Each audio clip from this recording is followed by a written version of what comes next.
হানাফি building tilting না। আজ থেকে নবীর মৃত্যুর প্রায় ৭০ বছর পরে একজন জন্মগ্রহণ করেছেন, একজন আলেম, তার নাম হচ্ছে নোমান বিন সাবিত আল কুফি আল জুতি। জন্ম হয়েছিল ৮০ হিজরি, মৃত্যু হয়েছিল ১৫০ হিজরি। এটা একটা মানুষের নাম, অনেকে বুঝে না হানাফি কি জিনিস। এটা একটা মানুষের আলেমের নাম, অনেক বড় আলেম ছিলেন তিনি সেই সময়। আল্লাহ নবীর জন্মের মৃত্যু ৭০ বছর পর তিনি কুফাতে জন্মগ্রহণ করেছিলেন, আর কুফাতেই মৃত্যুবরণ করেছেন। তার নাম নোমান বিন সাবিত আল কুফি আল জুতি, তার হচ্ছে পুরো নাম এটা। আতা বিন আবি রওবা তার উস্তাদ, মানে এই আলেমের উস্তাদ আতা বিন আবি রওবা মৃত্যুবরণ করেছেন ১১০ হিজরি। তিনি তার ছাত্র তার নাম দিয়েছিলেন আবু হানিফা। এটা বৈশিষ্ট্য। অনেক বক্তব্য বলে যে ইমাম আবু হানিফা রাহিমাহুল্লাহ, মানে আবু হানিফা তার মেয়ের নাম ছিল, ইতিহাসের কোনো প্রমাণ নাই। আবু হানিফা তার সিফাত লকাব দিয়েছিল কে? আতা বিন আবি রওবা। ইমাম আবু হানিফা রাহিমাহুল্লাহর উস্তাদ আবু হানিফা তার উপনাম। কথা কি বুঝতে পারলেন? তা আবু হানিফা রাহিমাহুল্লাহ সেই সাথে কোরআন হাদিস ঘেটে ঘেটে যা পেয়েছেন তিনি ফতোয়া দিয়েছেন। সেই সময় মানুষ প্রশ্ন করেছেন, উত্তর দিয়েছেন। এই যে ফতোয়াগুলো, এটাকে বলা হয় ফতোয়া যারা মানে, এটাকে বলা হয় হানাফি মাযহাব। মানে আবু হানিফা রাহিমাহুল্লাহর ফতোয়াগুলোকে বলা হয় হানাফি মাযহাব। তারপর তার কিছু ছাত্র চলে আসলো, ইমাম আবু ইউসুফ, ইমাম মুহাম্মদ, ইমাম জুফার, এরকম প্রায় ৪০ জন তার ছাত্র, আবু হানিফা রাহিমাহুল্লাহর ছাত্ররা, তারাও ইমাম আবু হানিফা রাহিমাহুল্লাহর সঙ্গে বসে বসে বিভিন্ন প্রশ্নের সমাধান করার চেষ্টা করত। আপনার জীবনে মাদ্রাসা আছে, ইমাম আবু হানিফা রাহিমাহুল্লাহ সেই সময় এইবার কোরআন হাদিসের জন্য ছাত্রদেরকে পড়াতেন। যে কোনো একটা প্রশ্ন আসতো, আবু হানিফা রাহিমাহুল্লাহ কোরআন হাদিস ঘেটে ঘেটে একটা ফতোয়া দিতেন। তার ছাত্ররা বলতো, না স্যার এটা হবে না, এটা হবে। মানে এই ধরনের একটা মুজাকারা চলতো সবসময়। কথা বুঝতে পারছেন? এই যে স্কুল অফ থট, একটা মাদ্রাসা। আবু হানিফা রাহিমাহুল্লাহর ছাত্ররা সবাই মিলে একটা ফতোয়া দিয়েছে, এটাকে বলে হানাফি মাযহাব। এই ফতোয়াগুলো পরবর্তী সময় হেদায়া, বেকায়া, আরো বাদাসানায়া, বিভিন্ন ফতোয়া শামি, বিভিন্ন জায়গাতে তখন এই ফতোয়াগুলোকে সংকলন করা হয়ে যায়। এটাকে তখন বলা হয় ফিকহে হানাফি বা হানাফি স্কুল অফ থট। এটা একটা চলে গেল। ইমাম আবু হানিফার জন্ম কত হিজরি বললাম? ৮০ হিজরি, মৃত্যু ১৫০ হিজরি। এরপরে আরেকজন ইমাম জন্মগ্রহণ করে, উনি মদিনায় একদম নবীর যেখানে কবর আছে ওর পাশেই। তার নাম হচ্ছে ইমাম মালিক। জন্ম ৯৩ হিজরি আর মৃত্যু ১৭৯ হিজরি, মানে আবু হানিফা রাহিমাহুল্লাহর চাইতে ১৩ বছরের ছোট। কথা বুঝতে পারলেন? তিনি জন্মগ্রহণ করলেন কোথায়? মদিনাতে জন্মগ্রহণ করলেন, মদিনায় মৃত্যুবরণ করলেন। তিনি বড় হলেন, পড়াশোনা করলেন কোরআন হাদিস। একজন কুফায়, মক্কা মদিনা থেকে প্রায় ১০০০ কিলোমিটার দূরে। কোথায় বলেন তো ভাইজান? কোথায়? কয়েক হাজার কিলোমিটার দূরে। আর একজন জন্মগ্রহণ করেন স্বয়ং মদিনার পাশেই, একদম নবী রওজার পাশেই মদিনাতে জন্মগ্রহণ করলেন ইমাম মালিক। ৯৩ হিজরি জন্ম, ১৭৯ মৃত্যু। তিনিও সেই সময়তে বিভিন্ন কোরআন হাদিস পড়ে গবেষণা করে, তারও ছাত্র আছে। তিনিও ওই ধরনের একটা বড় ধরনের মাদ্রাসা, মানে তার একটা স্কুল অফ থট। তিনিও বিভিন্ন প্রশ্ন আসে সমাধান দেওয়ার চেষ্টা করেন। তখন দেখা গেল ইমাম আবু হানিফার অনেক ফতোয়ার সঙ্গে ইমাম মালিকের ফতোয়ার বিরুদ্ধে চলে যায়। কথা বুঝতে পারলেন? অনেক ফতোয়ার বিরুদ্ধে চলে যায়। চলতো এইভাবে। এরপর আরেকজন ইমাম পৃথিবীতে আসেন, তার নাম ইমাম শাফিঈ রাহিমাহুল্লাহ। জন্ম ১৫০ হিজরি, মৃত্যু ২০৪ হিজরি। ইমাম শাফিঈ তিনিও একই ব্যাপার, তিনি একজন বড় আলেম। অনেকে মানে মাঝহাবটাই বুঝি না, আমরা মাঝহাব মানে ভাবি কি না, কি খায় না, গায়ে দেয় না, কি মানে এই মাযহাবের ইমাম যে একটা আলেম ছিলেন, অনেকে ধারণাই নাই। শুধু বলেন না হানাফি মাযহাব মানি, আমরা হানাফি মাযহাব মানি, এটুকুই। এরপর আরেকজন আসলেন ইমাম আহমদ ইবনে হাম্বল রাহিমাহুল্লাহ, যিনি জন্মগ্রহণ করেছেন ১৬৪, মৃত্যুবরণ করেছেন ২৪১ হিজরি। ইয়ে হচ্ছে ৪ ইমাম, প্রত্যেকে নবীর জন্মের মৃত্যুর কমপক্ষে ৭০ বছর পরে জন্মগ্রহণ করেছে। কত বছর পর? কথা বলেন, কত বছর পর? ৭০ বছর পর তারা জন্মগ্রহণ করেছে। ৪ ইমাম, তারা সকলেই একটা কথা বলে গেছেন। হাফিজ ইবনে আব্দুল বার রাহিমাহুল্লাহ তার জামে বাইনা ইলম ওয়াল ফাদলিহি মুকাদ্দামাতে ৪ ইমাম থেকে ফতোয়া নকল করেছে। সনদ সহকারে ৪ ইমাম একটা কথা বলেছে, লা তুকাল্লিদুনি, তোমরা আমার তাকলিদ করো না। আমরা যে ফতোয়া দিয়ে গেল এই ফতোয়ার কেউ অন্ধ অনুসরণ করো না। ৪ ইমাম বলেছে।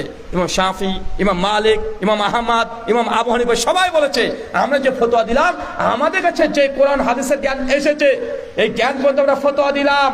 কিন্তু তোমরা আমার যারা অনুসরণ করছো আমাদের অন্ধ অনুসরণ করো না, যেই ফতোয়া দিলাম সেটাই মেনে নিবে এমনটা নয়, বরং তোমরা তাহাকিক করো, তোরা গবেষণা কাজে ব্যস্ত থাকো। 4 জন একটাই নুসরা করে গেছেন।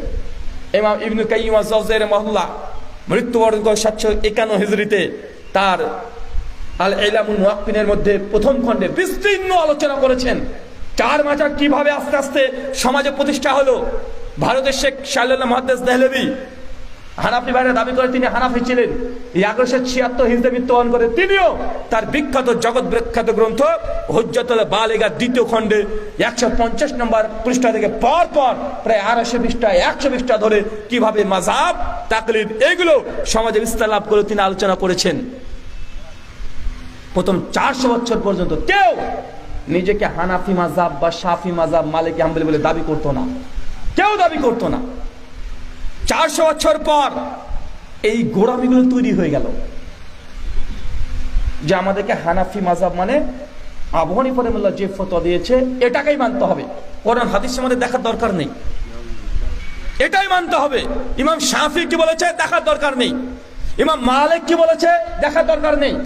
আল বিদায়া ওয়ান নিহায়া ইবনে কাসির রাহিমাহুল্লাহ 774 হিজরি মৃত্যুবরণ করে। ইবনে কাসির নাম শুনেন নাই? তার বিখ্যাত তারিখের গ্রন্থ আল বিদায়া ওয়ান নিহায়া বিখ্যাত গ্রন্থ, তিনি 7ম খণ্ডে তিনি আলোচনা করেছেন। সেই সময় বাগদাদে হানাফি আর শাফি 2 মাযহাবের মধ্যে মারামারি, মসজিদ থেকে বের করে দেওয়া, হানাফিরা শাফিদেরকে বের করে দেওয়া, শাফিরা মালিকিদেরকে বের করে দেওয়া, একে অপরের পেছনে নামাজ পড়া জায়েজ না ফতোয়া দেওয়া। আজ থেকে 250 বছর পেছনে চলে যান। আজকে যে মক্কা মদিনা দেখছেন, মক্কাতে কাবার যে 4টে অংশ ছিল, 4 কোণায় 4 মাযহাবের ইমাম 4টে সময়ে একই নামাজ পড়তেন। হানাফি তা ধরেন আড়াই দেড়টার দিকে জোহরের সালাত আদায় করছে, যে শাফি 12:45 পড়ছে, মালিকি ওরা 12:40 পড়ছে। এইভাবে কেন? এত ভয়ঙ্কর ভাবে ইসলামের মধ্যে মাযহাবি গোড়ামি এত অন্ধের মতো ঢুকে গেছে। হানাফিদের বলছেন শাফিদের মাযহাব চলবে না। দীর্ঘ 300 বছর সৌদি আরবে কাবাতে 4 ইমাম, কাবার 4 পাশে তারা একই নামাজের জামাত 4 বার করে পড়েছে।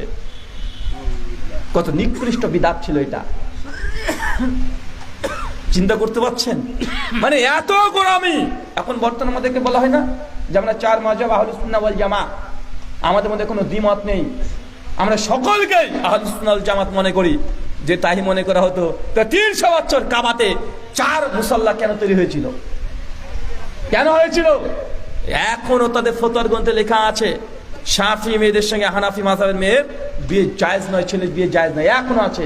কষ্ট দিতে চায় না, বুঝেন, ইতিহাস বুঝেন, তাহলে বুঝতে পারবেন। আমি মনে করছি আপনার একটু হৃদয়ে কষ্ট হতে পারে, স্বাভাবিক কষ্ট হবে, একটু দুঃখ পাবেন। আপনার ছেলের হাতে যদি ক্যান্সার হয়, ডাক্তারের কাছে ছেলেকে নিয়ে যাবেন, ডাক্তার বলবে হাতটাকে কেটে বাদ দিতে হবে। ডাক্তার যখন অপারেশন থিয়েটারে নিয়ে যাবে, কাটাছেড়া করবে, ছেলে চিৎকার মারবে। আপনি বাপ মা যদি চিৎকার শুনে যদি অনুভূতিতে আঘাত পেয়ে যদি বলেন না ছেলেকে আমি অপারেশন করতে দেব না, ছেলে আপনার মারা যাবে। তাই অপারেশন করলে একটু কাটাছেড়া হবে, একটু ব্যথা পাবেন, একটু কষ্ট হবে, একটু চিৎকার মারবেন, এটা ঠিক, কিন্তু আপনাকে শুনতে হবে। যতক্ষণ আপনি না শুনবেন আপনি প্রকৃত বিষয়গুলো বুঝতে পারবেন না। তার মানে 4 মাযহাব বুঝতে পারলেন। এর সংক্ষিপ্ত ইতিহাস আমার একটা বই আছে, গাড়িতে রাখা আছে, আজকে নিয়ে যেতে পারেন। বইটার নাম তাকলিদ ভ্রান্তি নিরসন। একদম পুরো ইতিহাস সহ তাকলিদ কিভাবে আসলো ডিটেল আলোচনা করে, যে তাকলিদের পক্ষে তার দলিল কিভাবে দেয়, তাদের জবাব কিভাবে দিবেন, আমরা যে মাযহাব মানি না কেন মানি না, তার পক্ষে আমাদের দলিল কি, আমি সবগুলো ডিটেল আলোচনা করার চেষ্টা করেছি। বইটাতে নিয়ে যেতে পারেন, বইটা পড়লে আপনি এর মুখোশটাকে বুঝতে পারবেন।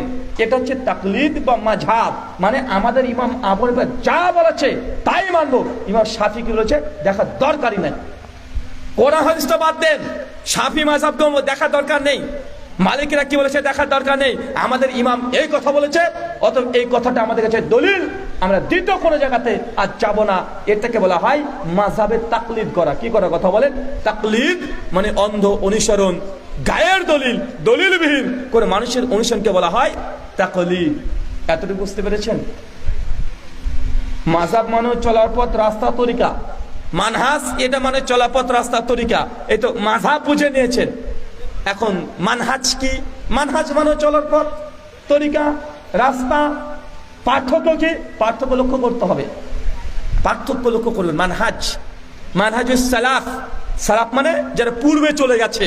কি বলেন তো ভাই, সালাফ মানে কি? যারা পূর্বে চলে গেছে। সেই বুখারী 2652 নম্বর হাদিস, আল্লাহ নবী বলেন খায়রুন নাসি কারনি, তিনটে যুগ হচ্ছে শ্রেষ্ঠ যুগ। সুম্মাল্লাযিনা ইয়ালুনাহুম সুম্মাল্লাযিনা ইয়ালুনাহুম, সবচেয়ে উত্তম যুগ আমি নবীর যুগ, তারপর সাহাবীর যুগ, তারপর তাবেঈর যুগ। এই যে তিনটে প্রজন্ম, এরা হচ্ছে প্রকৃত সালাফ। এরা কি? এরা হচ্ছে সালাফ। আমরা মানহাজুস সালাফ বলছি মানে এই যে তিন যুগ যেইভাবে চলেছে ওইভাবে চলতে হবে। তিন যুগের মধ্যে হক প্রতিষ্ঠিত ছিল, তিন যুগের মধ্যে হক কমপ্লিট হয়ে গেছে। নতুন করে কেউ হকের যদি দাবি করে সেটা হক নয়। কথা বুঝতে পারলেন ভাইজান? আজ তিন যুগ কোরআন হাদিসের যা আছে আপনাকে মেনে নিতে হবে। কোন ইমাম কি বলেছে এটা দেখার কোনো গুরুত্ব নেই। যখন তিন যুগ থেকে কোনো কিছু পাবেন না, তখন এই যে কুরুনে সালাসা, তিন প্রজন্মকে বাদ দিয়ে তখন দেখেন যে না, চার মাঝার ইমাম কি বলেছে দেখতে হবে। তখন আগে কারা প্রাধান্য পাবে? কথা বলেন, কারা? আগের নবী, কোরআনের আয়াত, হাদিস। যখন সমাধান নাই তখন তো কোথায় যাবেন? সাহাবারা আমরা কি বুঝেছে কোরআনের আয়াত, এই হাদিস থেকে তারা কি অর্থ নিয়েছে, যখন তাদের ফাহমগুলো বুঝতে পারবেন না, পাওয়া যাচ্ছে তারা কিভাবে বুঝেছে। তারপর তাবেঈরা, তার মানে এটা নয় যে একজন তাবি কি আমল করলো ওটাকে দলিল বানিয়ে নিলাম। একজন তাবি নয়, মানহাজুস সালাফ জুমহুর অধিকাংশ তাবিরা কোন দিকে ঝুঁকেছে ওই জিনিসটাকে বের করতে হবে। কথা বুঝতে পারলেন না? সাহাবীদের মধ্যে অনেক দ্বিমত আছে, অনেক দ্বিমত আছে সাহাবীদের মধ্যে। এক সাহাবী এক আমল করেছে, এক সাহাবী আর এক রকমের আমল করেছে, কিন্তু কোন একটা সাহাবীর স্বতন্ত্র একটা আমলকে দলিল আহলে মনে করে না। কখন দলিল মনে করবে? এটা জুমহুর অধিকাংশ সাহাবীরা যেদিকে ঝুঁকে যাবে ওটাকে তখন দলিল হয়। কথা বুঝতে পারলেন? নচেত অনেকে দেখেন যে অমুক সাহাবী তো এই কাজটা করেনি, ইবনু মাসউদ রাদিয়াল্লাহু তাআলা তো রফল ইয়াদাইন করেনি। আসলে সহিহ সনদে প্রমাণও পাওয়া যায় ইবনু মাসউদ রাদিয়াল্লাহু তাআলা রফল ইয়াদাইন করেনি, কিন্তু একজন সাহাবী উনি করেনি। তার বিরুদ্ধে ইমাম বুখারী জুজুল রফল ইয়াদাইন ফি সালার মধ্যে কমপক্ষে 80 জন সাহাবী এবং তাবেঈদের আমল বর্ণনা করেছে যে রফল ইয়াদাইন করে সালাত আদায় করেছে, কিন্তু একজন বলছে যে না, আমাদের মাযহাবে যেহেতু রফল ইয়াদাইন নাই আর ইবনু মাসউদ করেনি, এটা সহিহ সনদে প্রমাণিত, অতএব কি করতে হবে? রফল ইয়াদাইন করব না। এটা সালাফদের মানহাজ নয়। এটা কি বলেন তো ভাইজান? এটা সালাফদের মানহাজ নয়। সালাফদের মানহাজ যখন দেখছেন জমহুর অধিকাংশ সাহাবীরা কোন দিকে ঝুঁকেছে, ব্যক্তিগত কোন সাহাবীর ব্যক্তিগত আমল এটা হুজ্জাত, এটা দলিল নয়, এটা সালাফদের মানহাজও নয়। আপনি কোরআন হাদিস খুঁজতে অনেক কিছুই পেয়ে যাবেন, অনেক কিছু ফতোয়া পেয়ে যাবেন। তার মানে ব্যতিক্রম ধর্মী একটা ফতোয়া নিয়ে আপনি বলবেন যে আমি এটা আমল করব, এমনটা নয়।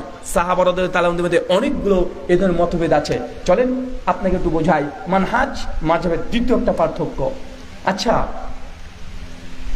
ইমাম আবু হানিফা রাহিমাহুল্লাহর নিকটে বাদারসানে প্রথম কোন কিতাব তাহারাত, হানাফি মাযহাব বিখ্যাত ফিকহ গ্রন্থ বাদারসানে প্রথম কোন কিতাব তাহারাতের মধ্যে আছে 20 নম্বর পৃষ্ঠা, একদম প্রথমেই আছে ওজুর মাসালা আলোচনা করছে। আলোচনা করতে গিয়ে বলছে ইমাম আবু হানিফা রাহিমাহুল্লাহর নিকটে ওজুর জন্য নিয়াত শর্ত নয়। মানে অজু করবেন, নিয়াত করার জরুরত নাই, না মুখে করতে হবে না দিল দিয়ে করতে হবে। ওজুর নিয়াতের শর্ত নাই। হানাফি মাযহাব অনুযায়ী ওজুতে নিয়াতের শর্ত নেই।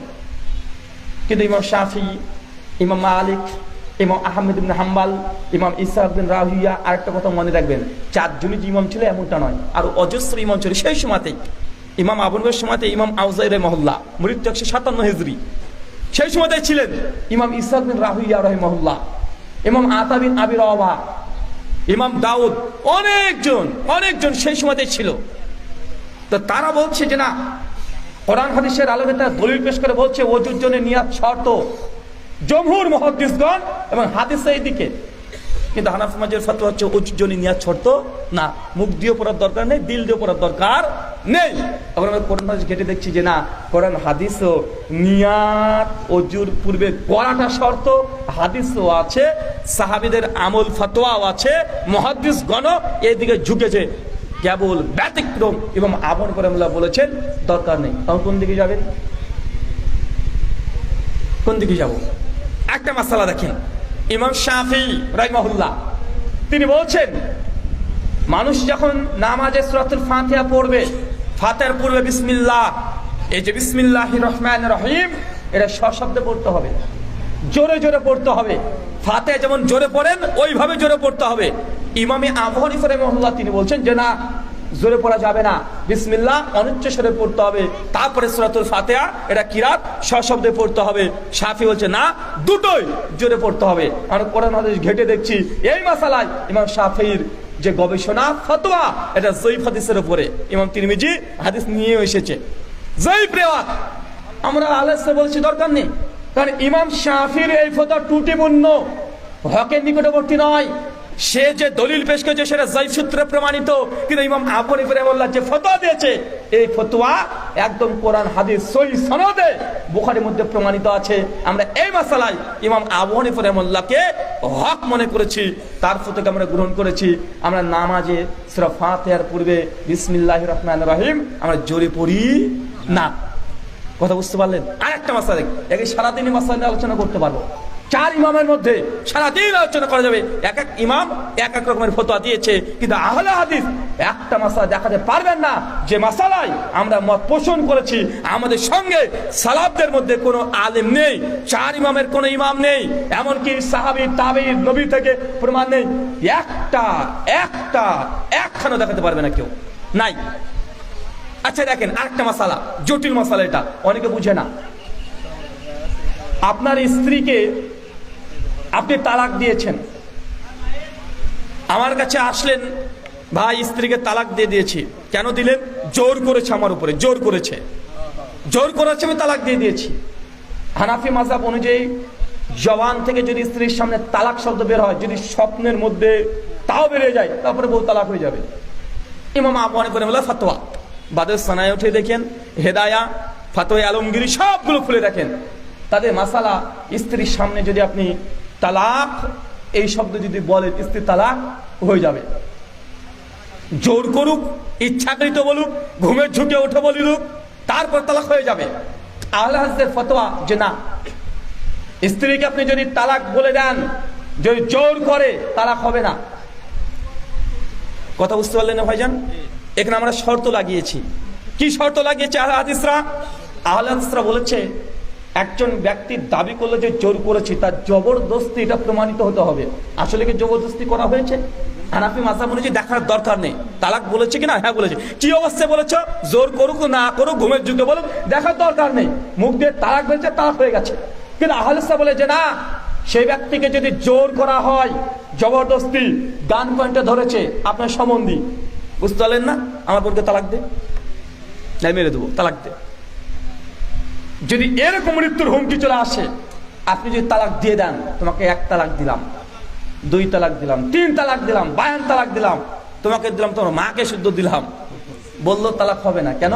জবরদস্তি করা হয়েছে। এখানে কোরআনের আয়াত আছে, সূরা নাহল 106 নম্বর আয়াত, জবরদস্তি কাউকে যদি শিরিক করিয়ে নেওয়া হয়, আম্মার বিন ইয়াসসার রাদিয়াল্লাহু তাআলা আনহুকে জবরদস্তি শিরিক করানো হয়েছিল না, বাতিল মাবুদের কথা বলা হয়েছিল না, আল্লাহ অবতীর্ণ করে দিয়েছে, আমার উম্মতকে কেউ যদি জবরদস্তি শিরক করে, আল্লাহ ধার্তবের মধ্যে নিবে না। শিরক যদি ধার্তবের মধ্যে না হয়, জবরদস্তি তালাক কি হয়ে যায় ভাই? তবে হ্যাঁ, যে ব্যক্তিকে জবরদস্তি করেছে, জবরদস্তিকে প্রমাণ করতে হবে। কিভাবে বুঝবেন? এখন আপনাকে এসে দেখাচ্ছে, আপনার সম্বন্ধে এসে বোঝাই, আমার বোনকে তালাক দে, আপনি বললেন হ্যাঁ ঠিক আছে তালাক দিয়ে দেন, মানে মনে বলছিল দিয়ে আপনি বলেন যে ভাই আমাকে জবরদস্তি করেছে, জোর করে ভাই তালাক দিয়ে দিয়েছে। এটা জবরদস্তি না, জবরদস্তি একদম গান পয়েন্টে ধরেছে। 1, 2, শুধু এই গান পয়েন্টে ধরলে যে আপনি তালাক দিলে তালাক মানে জবরদস্তি এটা হবে না তা নয়। এখানে একটা শর্ত লাগানো হবে। কি শর্ত? যখন আপনাকে জবরদস্তি তালাক দেওয়ার জন্য বলেছে, গান পয়েন্টে যে তোকে মেরে দেব, আপনাকে নিশ্চিত হতে হবে যে না, ও শুধু ভয় দেখাচ্ছে না, করে ফেলতেও পারে। কথা বুঝতে পারলেন ভাইজান?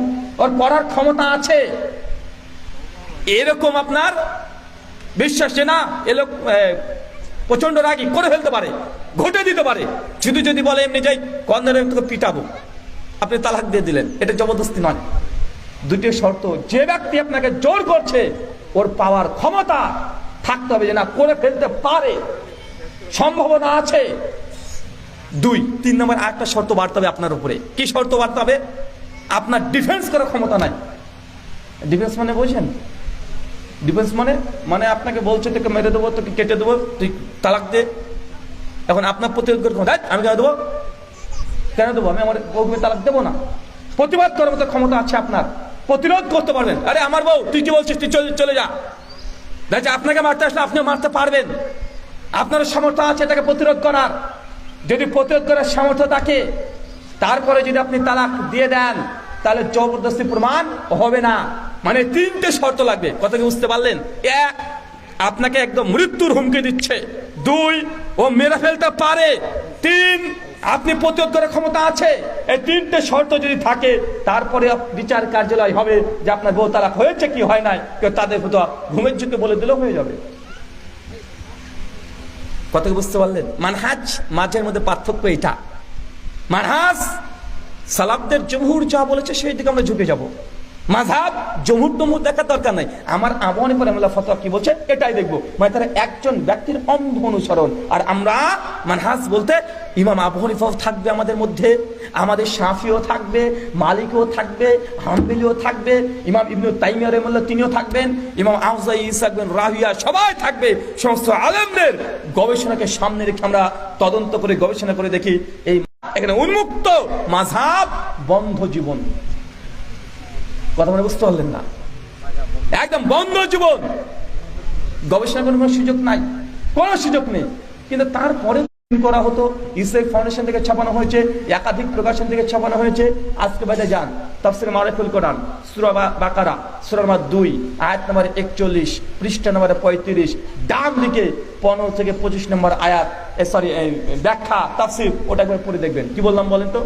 ওইখানে মুফতি শফি সাহেব লিখছেন যে মাদ্রাসায় শিক্ষক ছাত্রকে পড়িয়ে, ইমাম সাহেব নামাজ পড়িয়ে, মুয়াজ্জিন আজান দিয়ে টাকা নেওয়া ইমাম আবু হানিফার মতে মাকরুহে তাহরিমি, মানে হারাম, নিলেই গুনাহ করছে। এখন বলেন তো তারা মাদ্রাসায় করে টাকা নেয় কি নেয় না? আবু হানিফাকে এখানে মানি নাই। এই মাসআলা কি করেছে?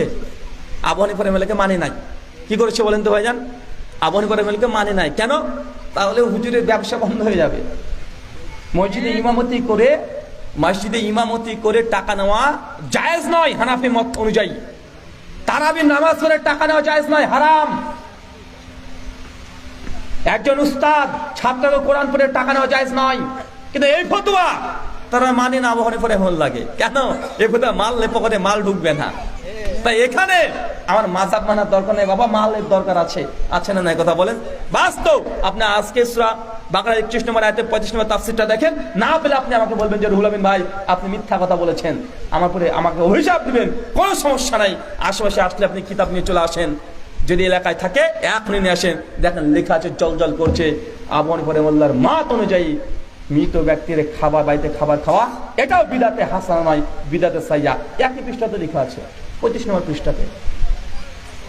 দুরুদ পড়া, চল্লিশা করা, মিলাদ করা, কিয়াম করা, সবগুলো বিদাতে হাসানা নয়, বিদাতে সাইয়্যা, নিকৃষ্ট বিদাত বলেছে। মানে না কেন? এই প্রথম মানতে গেলে হুজুরের পেটের খাবার ঢুকবে না। মানুষ মরলে অন্তত 40 দিনে একবার খাওয়া দাওয়া পাইতো, খাওয়ান পাইতো। এখন হুজুর এই প্রথম মানলে এই পেটে কি ঢুকবে না? খাবার ঢুকবে না। এই জন্য হুজুরের প্রথম মানে না। বাংলাদেশের একজন বিখ্যাত আলোচক, নাম নাই বললাম, জাস্ট কিউট বয় বললে বুঝতে পারেন আপনারা। উনি দেখবেন প্রায় বক্তব্যের মধ্যে বলেন যে আমাদের ফিকহে হানাফি এটা হচ্ছে ইবনে মাসউদ রাদিয়াল্লাহু তাআলা আনহুর থেকে পাওয়া, ইবনে মাসউদ থেকে পাওয়া। কারণ ইবনে মাসউদ তিনি সাহাবী, তিনি শুনেছেন আল্লাহর নবীর কাছ থেকে। ইবনে মাসউদের ছাত্র নাম আলকামার ছাত্রের নাম হচ্ছে ইব্রাহিম নাখই ছাত্রের নাম হচ্ছে হাম্মাদের ছাত্রের নাম হচ্ছে আবু হানিফা। বলছে আমাদের ফিকহে হানাফি চেইন অফ ন্যারেশন সনদ হচ্ছে ইবনে মাসউদ থেকে এসেছে, তাই ইবনে মাসউদের ফতোয়া মানে হানাফি মাযহাব। খুব মিষ্টি করে কথা বলে, এটা কত বড় যে চিটিং বাজ। আমি যদি বলে দিই ধরেও নিলাম ইবনে মাসউদ মানেই হানাফি মাযহাব। মুসান্নাফ আব্দুর রাজ্জাক হাদিস নাম্বার 7352। একদম ইবনে মাসউদের ফতোয়া, কেউ যদি কোরআনের আয়াত দিয়েও যদি তাবিজ দেয় এটাও মাকরু, এটা হারাম। ইবনে মাসউদের নিকটে তাবিজ দেওয়া হারাম। এখন তারা দেয় কি দেয় না? দেয় না ভাইজান? তাহলে এই ব্যবসা কেন ছেড়ছে না? ইবনে মাসউদ যদি হানাফি মাযহাবকে পরোক্ষভাবে তিনি যদি ফকিহ হয়ে থাকেন, তা তিনি এই ফতোয়া কেন মানে না? আমার একটা আলোচনা আছে ইবনে মাসউদ ভার্সেস হানাফি মাযহাব, 20খানা মাসালা আমি দেখিয়েছি, যেখানে 20খানা মাসালায় ইবনে মাসউদের ফতোয়া হানাফিরা মানে না। দেখবেন একটা আলোচনা আমার ইউটিউবে চলে যাবেন, ইবনে মাসউদ ভার্সেস হানাফি মাযহাব। আরেকটা আমার আলোচনা আছে, আমাদেরকে বলে যে আহলে হাদিসরা ওমর বিন খাত্তাবকে মানে না, ওমরকে মানে না, ওমর 20 টাকার তারাবি চালু করেছে, মানে না। বা এই কথা বলে কি বলে না? বলেন ভাইজান। আমি একটা আলোচনা করেছি, 30খানা মাসালাতে গিয়েছি, যেখানে ওমর বিন খাত্তাব 30 ফতোয়া দিয়েছেন, কিন্তু হানাফি ভাইরা মানে না। এইভাবে যদি আলোচনা করতে যায়, বিরোধী আলোচনা করতে চায় না, জাস্ট মানুষকে বোঝানোর জন্য বলছি ভাইজান, তদন্ত করেন, একটু গবেষণা করেন, চেষ্টা করেন।